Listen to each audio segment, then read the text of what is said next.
You earn more money than before. Your bank balance looks fine. But somehow, life feels more expensive every year. It's the daily pinch, the coffee, the gym, the smallest costs adding up. So why does inflation make you feel poorer even when your salary goes up? Inflation simply means prices go up over time. The same money buys less than before. Think of money like a battery. Inflation slowly drains that battery, even if your income stays the same. Here's a simple example.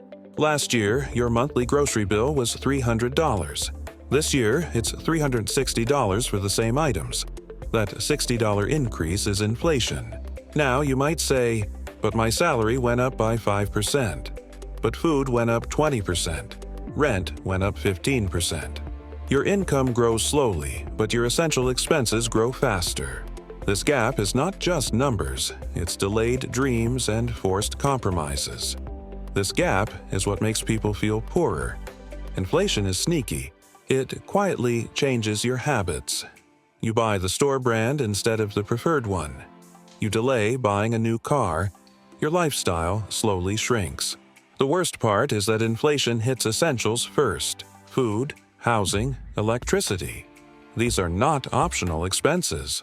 For families, a jump in the cost of milk and eggs means real sacrifices have to be made elsewhere. This is why many people say, "I earn more than ever, but I feel more broke." It's purchasing power. When prices rise faster than income, money loses meaning. This is the long-term danger. If your savings account offers a 1% return, but inflation is 5%, you are actually losing 4% of your money's value every year.